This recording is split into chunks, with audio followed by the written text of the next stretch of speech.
વરાછાની મમતા multi speciality હોસ્પિટલમાં ગેરકાયદે ગર્ભપાતની રેકેટનો પર્દાફાશ થયા બાદ વરાછાના ધારાસભ્ય અને પૂર્વ આરોગ્ય પ્રધાન કુમાર કાનાણીએ કડક પ્રતિક્રિયા આપતા આરોપીઓ વિરુદ્ધ માનવવધનો ગુનો દાખલ કરવાની માંગ કરી હતી.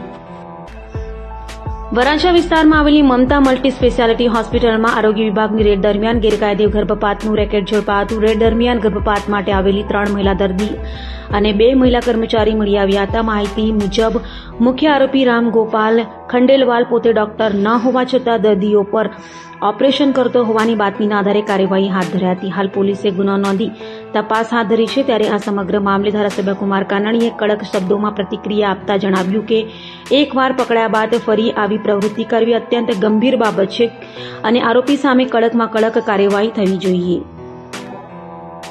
જે તે ગર્ભ પરીક્ષણ અને ગર્ભપાતનું રેકેટ પકડાયું છે ખૂબ જ ગંભીર બાબત છે. આવા લોકોની સામે ખૂબ જ કડક રીતે કાર્યવાહી થવી જોઈએ. આ માનવવધનો ગુનો આની સામે દાખલ થવો જોઈએ.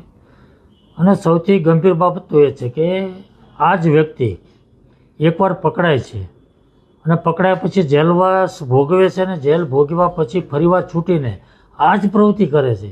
આ તો ખૂબ જ ગંભીર બાબત છે. મને એવું લાગે છે કે આરોગ્ય વિભાગે આવા લોકોની ઉપર બાજ નજર રાખવી જોઈએ.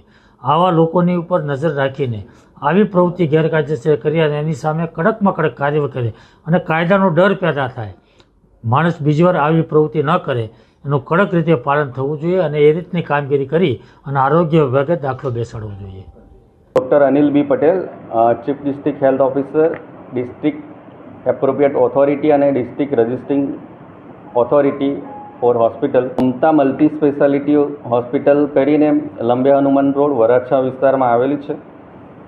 એ જે સંચાલક છે રામગોપાલ ખંડેલવાલ કરીને એમના દ્વારા એ ચાલતી હતી અને એમાં માનનીય મંત્રી સાહેબ હેલ્થ મિનિસ્ટરની ઓફિસમાંથી અમને જે ઇલીગલ પ્રવૃત્તિઓ ચાલે એનું અમને માહિતી મળી હતી અને એમનું લોકેશન અને પેશન્ટ સાથેની જે પ્રૂફ મળ્યો હતો એના ધ્યાને લઈ અમે તરત જ ત્યાં અડધો કલાકમાં ત્યાં હોસ્પિટલમાં રેડ કરવામાં આવી છે. ટીમ દ્વારા ત્યાં ચકાસણી કરવામાં આવી હતી.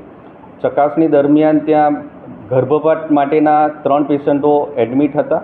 એમનું ડિટેલમાં નિવેદન લઈને જે ઇલીગલ એક્ટિવિટીઝ કરવામાં આવી હતી અને બંધ કરવામાં આવી હતી અને જે પેશન્ટોને વધુ સારવાર માટે સિવિલ હોસ્પિટલમાં પણ સુરત ખાતે મોકલવામાં આવ્યા હતા.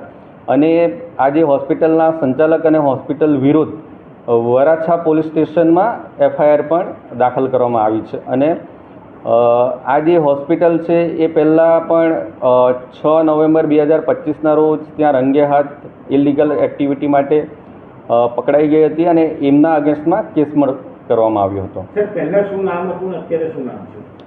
સિવાય મલ્ટી સ્પેશિયાલિટી હોસ્પિટલ કરીને નામ હતું. એમના અગેન્સ્ટમાં ગર્ભ પરીક્ષણ અને ગર્ભપાત અને ક્લિનિકલ એસ્ટાબ્લિશમેન્ટ એક્ટ હેઠળ એમની કેસ કરવામાં આવ્યો હતો.